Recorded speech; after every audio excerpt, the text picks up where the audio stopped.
জাতক জাতিকার ক্ষেত্রে? প্রথমে দিদি আগে এটা বলি যে কাদের দ্বিতীয় বিবাহ হয়, তো তার মানে ফার্স্ট ম্যারেজ আপনাকে ডিভোর্স হতে হবে, তখন গিয়ে আপনার সেকেন্ড ম্যারেজ হবে। তো ফার্স্ট ম্যারেজ যদি আপনার না টেকে, সেই কানেকশান তো আপনার জন্মছকের মধ্যে থাকতে হবে। তো সেই জন্মছকের মধ্যে যে গ্রহাবস্থান থেকে থাকে সেটার ক্ষেত্রে আমাদের জ্যোতিষশাস্ত্রের বিভিন্ন রুলস অ্যান্ড রেগুলেশন আছে। আমি সহজে আপনাদেরকে কিছু তথ্য তুলে ধরছি যেটা আপনাদের বুঝতে সুবিধা হবে। দেখুন, যাদের জন্মছকের মধ্যে চন্দ্র কেতু একসাথে থাকে, বা যাদের জন্মকুণ্ডলীর মধ্যে বুধ সপ্তম ভাবের সাথে কানেক্টেড থাকে, শনি সপ্তম ভাবের সাথে কানেক্টেড থাকে, বা মঙ্গল জন্মকুণ্ডলীর মধ্যে খারাপ ফল দেয়, তো তখন গিয়ে এদের ফার্স্ট ম্যারেজ টেকে না। এবারে ছেলেদের ক্ষেত্রে এবং মেয়েদের ক্ষেত্রে আলাদাভাবে গ্রহভিত্তিক কিছু তথ্য আমি আপনাদেরকে তুলে ধরি। ভৃগুনন্দিনারীতে বলা হচ্ছে যে প্রথম বিবাহের ক্ষেত্রে মহিলাদের ক্ষেত্রে বিশেষ গুরুত্বপূর্ণ প্ল্যানেট হলো মঙ্গল, সেকেন্ড হলো গিয়ে শনি। আর যদি কারো সেকেন্ড ম্যারেজেও দেখছেন যে খুব অশান্তি ভোগ করছেন, আবার সেপারেশনের দিকে চলে যেতে হচ্ছে, মনে হচ্ছে যে কোনো রকমভাবেই আর টিকতে পারছেন না, তো তখন বুঝে যাবেন যে আপনার জন্মকুণ্ডলীর মধ্যে শনির কিছু অশুভ প্রভাব রয়েছে। থার্ড ম্যারেজের দিকে যদি আপনাকে যেতে হয় এবং থার্ড ম্যারেজের দিক থেকে যদি আপনাকে সাকসেস পেতে হয়, তো তখন আপনাকে বৃহস্পতির প্রভাব দেখতে হবে। তো এই তিনটে প্ল্যানেটের কথা উল্লেখ করা হয়েছে, এবং আমি আজকে বহু বছর ধরে প্র্যাকটিস লাইফেও দেখেছি যে সত্যি আমরা প্ল্যানেট দিয়ে সুন্দরভাবে বিচার করতে পারি। কৃষ্ণমূর্তি পদ্ধতির থেকেও আমরা যখন বিচার করি তখন সপ্তম ভাবের যে সাবলর্ড, সে যদি কোনো রকমভাবে ষষ্ঠ ভাব বা দ্বাদশ ভাবকে জোরালোভাবে নির্দেশ করে না, তখন আপনার প্রথম বিয়ে টিকবে না, সেপারেশন হবেই। এবং সেকেন্ড ম্যারেজের ক্ষেত্রে আমরা ভাবগত দিক থেকে নবম ভাবকে বিচার করে থাকি, 9th হাউসের সাবলর্ডকে মূলত দেখতে হয়। এবার পুরুষদের ক্ষেত্রে আমি ভৃগুনন্দিনারী প্রসেসের বিষয়ে আপনাদেরকে উল্লেখ করে দিই যে পুরুষদের ক্ষেত্রে প্রথম বিবাহ নির্দেশ করে থাকে হচ্ছে শুক্র। শুক্র যদি আপনার কোনো রকমভাবে পীড়িত হয়ে গেল, বা কোনো রকমভাবে বুধ কানেক্টেড হয়ে গেল, বা আপনার ষষ্ঠভাবে বসে রয়েছে, বা আপনার দ্বাদশ ভাবের সাথে যুক্ত রয়েছে, বা কোনো রকমভাবে দেখা গেল যে শুক্র কেতু কানেক্টেড হয়ে গেছে, কেন কি কেতু ছেদ নির্দেশ করে, শুক্র কেতু কানেক্টেড হয়ে গেলে প্রথম বিবাহ আপনার টিকবে না। তো সেকেন্ড ম্যারেজের ক্ষেত্রে পুরুষদের ক্ষেত্রে বিশেষ গুরুত্বপূর্ণ প্ল্যানেট হলো বুধ, এবং থার্ড ম্যারেজের ক্ষেত্রে হলো চন্দ্র।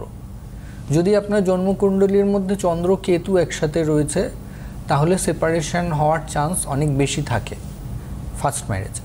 সেকেন্ড ম্যারেজের ক্ষেত্রেও এটা বিশেষভাবে লক্ষণীয় যে জন্মকুণ্ডলীর মধ্যে সেই উক্ত জাতকের চন্দ্রকেতুর অশুভ প্রভাবটা কতখানি আর প্রভাব ফেলছে বা ফেলছে না। আর মহিলাদের ক্ষেত্রে চন্দ্র যেহেতু আমাদের মন মানসিকতার ক্ষেত্রে কন্ট্রোল করে থাকে, এবং শরীরের জল যেহেতু আমাদের চন্দ্র নির্দেশ করে, তো অনেক ক্ষেত্রে অনেকের সমস্যা থেকে থাকে মহিলাদের যে গাইনোকোলজিক্যাল প্রবলেম, তো সেইখান থেকে হয়তো ইস্যুর সমস্যা চলে আসে, সেই কারণে হয়তো ম্যারেজ লাইফে একটা মতান্তর ঘটে বা সেখান থেকে ছেদ চলে আসে। তো এগুলো কিন্তু বিচার্য, এগুলো অ্যাস্ট্রোলজিক্যালি আমরা বিশেষভাবে পর্যবেক্ষণ করে থাকি। সন্তান কারক গ্রহ বৃহস্পতিকে দেখা হয়, সেক্সুয়াল স্যাটিসফ্যাকশান শুক্র থেকে দেখা হয়, মঙ্গল থেকে দেখা হয় পারিবারিক জীবন, সাংসারিক জীবনে কতখানি আপনি সুবিধা গ্রহণ করতে পারবেন, অন্যদের সাথে আপনার কতখানি মতের মিল হবে। আপনার জন্মকুণ্ডলীর মধ্যে যদি কোনো রকমভাবে মঙ্গল পীড়িত থাকে, তাহলে আপনার বিবাহের পরবর্তী ক্ষেত্রে সম্পত্তি নিয়ে ঝামেলা বা একে অপরের সাথে মতান্তর ঘটতে দেখা যাবে। তো এগুলো সমস্ত কিছু সঠিকভাবে বিচার বিশ্লেষণ করে বিবাহের ক্ষেত্রে অগ্রসর হওয়া উচিত। যদি আপনি সেকেন্ড ম্যারেজের দিকে অগ্রসর হতে চাইছেন, তাহলে আপনি যদি পুরুষ হন তাহলে আপনাকে বুধ ভালোভাবে পর্যবেক্ষণ করতে হবে, এবং আপনি যদি মহিলা হয়ে থাকেন তাহলে আপনার শনিকে ভালোভাবে পর্যবেক্ষণ করতে হবে। তখনই গিয়ে আপনি কতখানি সুযোগ সুবিধা ভোগ করবেন বা ওই বিবাহিত জীবনটার থেকে কতখানি আপনার স্যাটিসফ্যাকশান পাবেন সেটা বোঝা সম্ভব। একদম। আমরা আসবো আজকে চার্টও আমার কাছে এসছে। তো এরকম কখন হয়? এরকম হয় যেই প্ল্যানেটগুলোর উল্লেখ আমি আপনাদেরকে করলাম ট্রানজিটেও আপনার সাপোর্টে ওই প্ল্যানেটগুলো থাকবে। দশা অন্তর্দশার দিক থেকেও এই উক্ত প্ল্যানেটগুলোর দশা অন্তর্দশা, মানে সেকেন্ড ম্যারেজের ক্ষেত্রে বুধের দশা অন্তর্দশা বা প্রত্যন্তর্দশা যদি চলে, বা আপনি যদি মহিলা হয়ে থাকেন আপনার শনির দশা অন্তর্দশা প্রত্যন্তর্দশা যদি চলে সেই সময়, এবং গোচরগত অবস্থান মানে সেই মুহূর্তকালীন ট্রানজিট যদি আপনার সপ্তম ভাবকে হিট করে এবং 9th হাউসকে যদি হিট করে, তাহলেও অনেক সময় দেখা যায় যে এই প্ল্যানেটগুলো ত্বরান্বিত হওয়ার কারণে, পাওয়ারফুল হয়ে যাওয়ার কারণে চট করে বিয়ে হয়ে যায়। এবং এটা আমাদের সঠিকভাবে নির্বাচন করাটা জরুরি। এছাড়াও সনাতন জ্যোতিষ পদ্ধতি অনুযায়ী আমি আপনাদেরকে বলি যে অনেকগুলো ভাবের কথা উল্লেখ রয়েছে। সপ্তম ভাব থেকে তো আমাদের বিবাহের বিচার করা হয়, অষ্টম ভাব থেকে আমাদের অনেক কিছু আরও গুরুত্বপূর্ণ জিনিস বিচার করা হয়। আপনার পার্টনারের কথাবার্তার ধরন কীরকম হবে, কতখানি আপনাদের মধ্যে মিলিত হওয়ার পরে স্যাটিসফ্যাকশান আসবে, সেটা অষ্টম ভাব থেকে আমরা বিচার বিশ্লেষণ করতে পারি। নবম ভাব খুব গুরুত্বপূর্ণ, বিয়ের পরে ভাগ্যোন্নতি ঘটবে কিনা। অনেকে মানে লগ্নভ্রষ্টা হয়ে যায় এই কারণে যে বিয়ের পিঁড়িতে বসলো, কোনো একটা এমন অঘটন ঘটলো যেটার কারণে হয়তো দেখা গেল যে বিয়ের পিঁড়িত থেকেই বিয়ে ভেঙে গেল। তো আবার এরকমও সিচুয়েশান হয় যে বিয়ে হয়তো হয়ে গেল, ভাব ভালোবাসা করেই হয়তো মন্দিরে গিয়ে বিয়ে করে চলে এলো, কিন্তু তার পরবর্তী ক্ষেত্রে থেকে একটা ব্যাড লাক, আর কোনো রকমভাবেই সাকসেস আসছে না। তো এগুলো কিন্তু অনেক সময় ঘটে থাকে, এবং এর জন্য দায়ী হচ্ছে নবম ভাব। যদি নবম ভাব আপনার দুর্বল হয়ে যায়, তখন আপনি এই বিবাহ করবার পরবর্তী ক্ষেত্র থেকে আপনার ভাগ্যের অবনতি দেখবেন। এরপরে নেক্সট ভাব হচ্ছে কি একাদশ ভাব, ফুলফিলমেন্ট অফ ডিজায়ার্স। আপনি যে নিজেকে নিয়ে ভাবেন সেই ভাবনাগুলো কতটা বাস্তবায়িত হবে, সেটা হচ্ছে 11th হাউস।